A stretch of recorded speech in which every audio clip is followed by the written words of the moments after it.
38-year-old Abdul Qadir is an Afghan. He says, our economic situation is so bad that I am willing to sell one of my children. So do you have any clue how much his child will sell for? Perhaps 150,000 Afghanis or 1400 US dollars. And Abdul Qadir also says he is selling so that he can save other members of his family from starvation. But wait, we have even worse stories that will bring a tear to your eye. Gulbuddin, an Afghan labor, stated that currently he is unable to do any physical job since he sold one of his kidneys for $2,000 to pay for his wife's treatment. Previously, he sold his 12-year-old daughter Ruzier for 3,500 US dollars, but unfortunately, selling one kidney and one kid was not enough.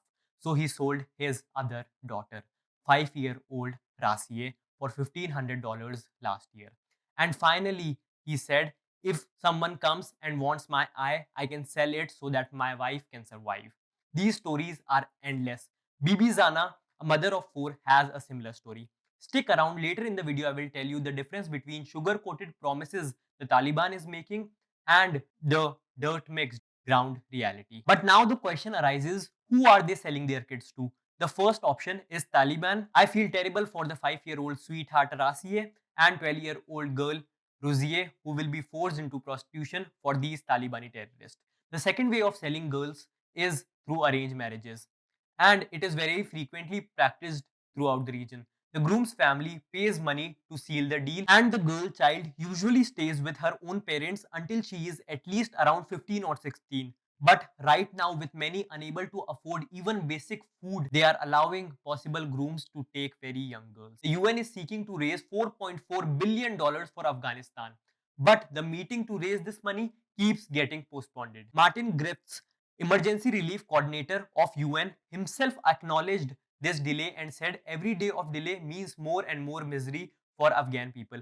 They need a lifeline. Later in the video, I will tell you how even boys are traded. But first, let's see the stance of Taliban. The Talibani government very recently announced a ban on forcing or buying women into marriages or using women as exchange tokens to settle disputes.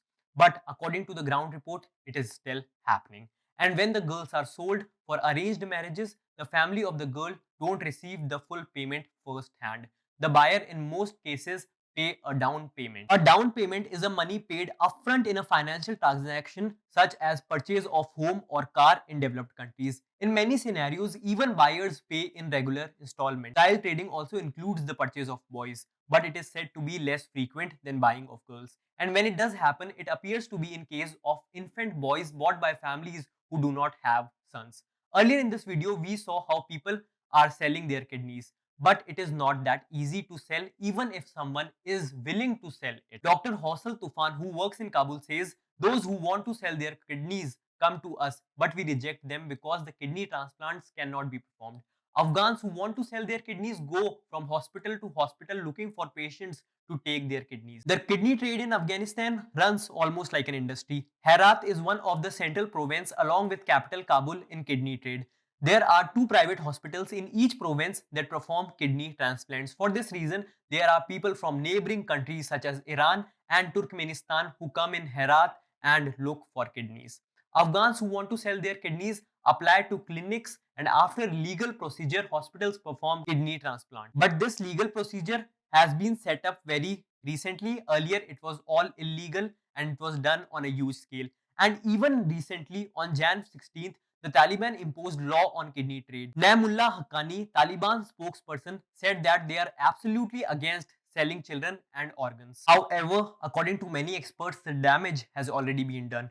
Due to the death of Afghan economy, selling organs and children is now strongly rooted in Afghan society. Furthermore, these rules by the Taliban are really good on paper, but the ground realities and implementation is very bad. Asunta Charles, National Director of the World Vision Aid Organization, said, "Today I have been heartbroken to see that families are willing to sell their children to feed other family members.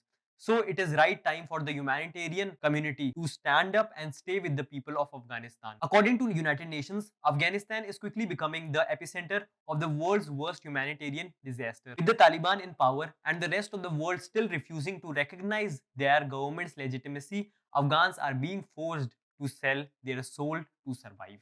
Now let's see the ground reality of women education and rights in Afghanistan.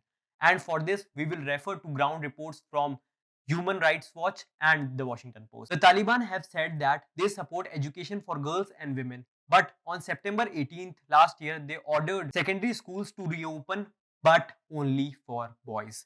Some secondary school for girls reopened in few provinces after that, but the large bulk remained closed. On August 29th last year, the acting minister of higher education announced that girls and women could participate in higher education, but could not study with boys and men in the class. But the biggest problem here is the lack of female teachers, especially in the higher education. As a result, many girls and women will be denied access to education. This starts a vicious cycle in the long-term growth of the country, because if the girl is not educated today, how will she pick up the profession of a teacher and teach other girl students in the future? Mufti Ahmad, Taliban's Minister for Rural Development, has openly said that they want gender segregation. But a lot of reports have shown that gender segregation is very bad for development and economic growth. For example, a study by William J. Carr-Borough, who is a professor at University of North Texas, shows that larger level of gender segregation are harmful to economic productivity. The study's finding also imply that gender equity is critical component in the economic development of the local US labor markets from the 1980s. Additionally, for labor markets to be competitive in the new economy, they need to reduce levels of segregation. But currently, the exact opposite is happening in Afghanistan. Later in the video, I will tell you the possible ways to stop this humanitarian crisis in Afghanistan and how USA can help. But first, let's see the Taliban's response on the 100th day of the regime. The Taliban Prime Minister Mohammad Hassan made his public statement, which appears to indicate a desire to avoid the duty of national service. In his televised address, he stated that Taliban was not to be blamed for Afghans' unemployment and poor economic situation, and that the current problems were the legacy of the previous government. He also stated that the Taliban did not promise the people their livelihood, but rather that it is the promise of God. But what is the solution to this humanitarian crisis? After the Taliban takeover, the New York Federal Reserve did cut off Afghanistan's central bank's access to its US dollar assets. The International Monetary Fund and World Bank stopped the money operations in Afghanistan as well. But with no access to its dollar denominated reserves, the Central Bank of Afghanistan is not able to perform critical market stabilizing functions. Market stabilizing functions means changing interest and tax rate, managing government spending, controlling inflation, etc. And due to heavy reliance on imports, the Afghan government is dependent heavily on the US dollar as well. And as a lot of experts said earlier, that Afghanistan needs US dollars to survive, but currently it doesn't have any. This is again kicking in a loophole for the Afghan economy. People are rushing in to withdraw and spend their savings. Private businesses are not able to fund operations, shutting down and laying off the few who still have jobs. The choice for the US government is simple: continue down the path that would lead to total economic devastation for millions of people, or do what is needed to help the Afghan people.